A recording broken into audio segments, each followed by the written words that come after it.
8.2 Energy flow through ecosystems. First essential question: what are some strategies for organisms to obtain energy?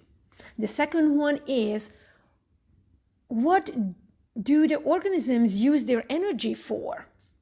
So let's see the acquired energy part. There are two types of organisms. One, the autotrophs, who can make their own food, organic matter, out of inorganic material. They are the self-feeders. The photoautotrophs are the plants that they get their energy from the sun. They, through photosynthesis, they use the sunlight, the carbon dioxide, and the water to produce carbohydrate and oxygen as the byproduct. The other organisms are the chemoautotrophs. They use energy from inorganic material. They live, for example, in a deep vents, these organisms, and they use carbon dioxide, water, hydrogen sulfide that comes from the deep vents, and oxygen from the water. They use the energy from oxidizing the sulfur for the reaction to produce organic material such as carbs again, and the byproduct is sulfuric acid, H2SO4. The acquired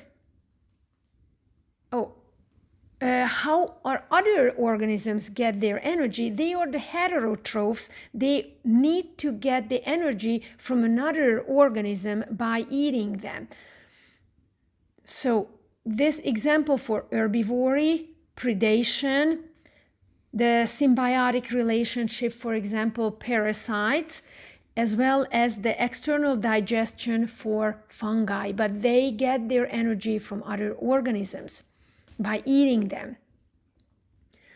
The acquired energy, what do they use that energy for? Number one, they use it for maintain organization inside of their body.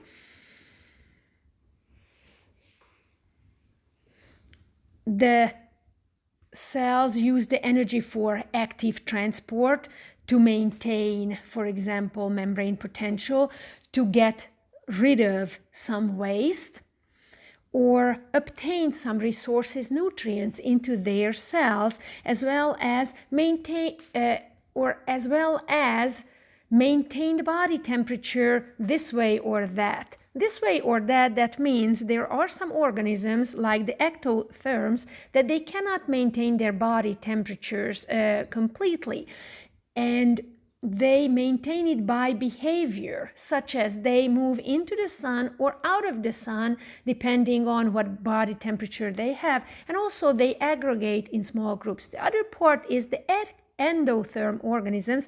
They also can do behavioral way, but also by metabolic activities, burning the brown fat, for example, during hibernation, and also by behavioral like aggregation of the organisms or shivering, and that produces some energy for them. Now, they use the energy for growing, definitely.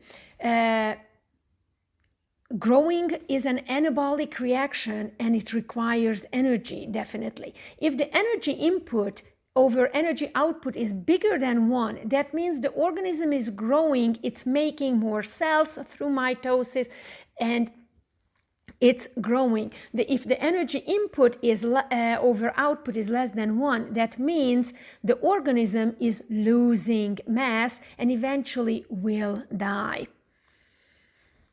The rate of the metabolic activity is an important entity for measuring the metabolic rate in each organism per unit mass. Small organisms have high metabolic rate per unit mass, and bigger organisms, such as an elephant, relatively has, for body unit mass, they have lower metabolic rate. Why is that? Because the surface area over volume is so high for small organisms, and specifically if they are endotherms, they lose heat excessively. But large organisms have lower surface area over volume ratio, so that helps them to conserve the heat.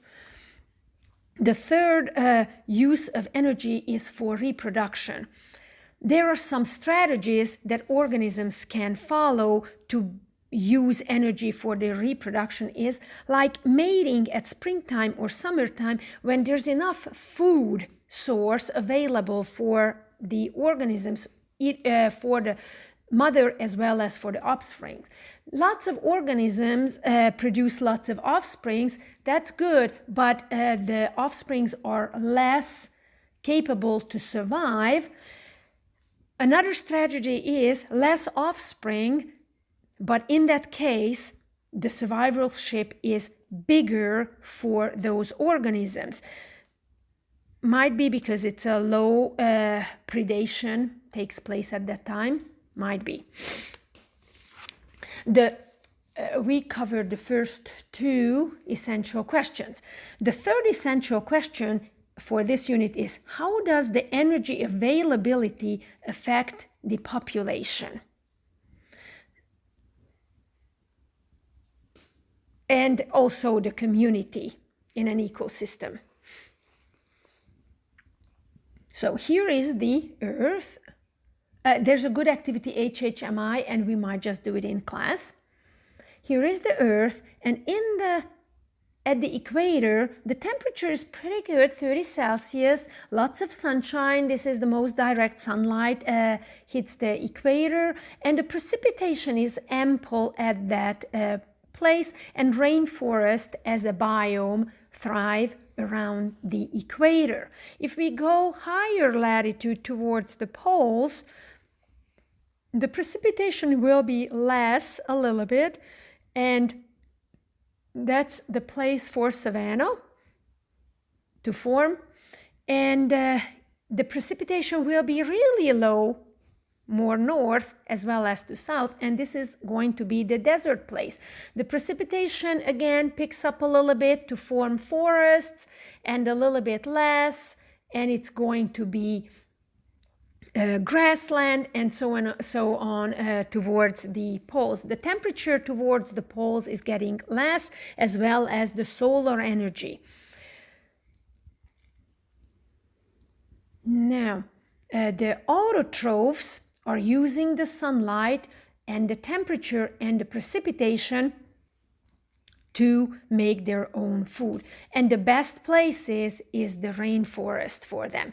The trophic pyramid. Now, this is a pyramid that represents the energy level at each trophic level. The bottom contains the autotrophs, that they get their energy from the sunlight, and they make their energy with the help of the sunlight. 90% of the energy, organic energy, is going to be used up for their growing, reproduction, and heat, and only 10% what the primary consumers are going to eat from the autotroph. The 10% energy goes up. Now, 90% of that eaten energy is going to be used up by the herbivores for growing, reproduction, and also as a waste of heat, and only 10% of their body mass or energy level is going to go higher into the secondary consumers, that they are omnivores or carnivores. 90% of the energy what they eat is going to be used up, and only 10% is going to be move up into the tertiary consumer level, that they are really carnivores. Now, the energy is getting less and less as we go higher in the pyramid. That's what the pyramid tries to depict. And the producers define the number of consumers in an ecosystem through their photosynthetic ability. Now, if I would want to just graph the amount of organisms or the body mass of the organisms at each trophic level, I can just say that 10,000 plants or 10,000 body mass amount of plant can support 1,000 body mass rodents, and that amount of rodent can support 100 snakes, and 100 snakes can support only 10 hogs. And that's it for today.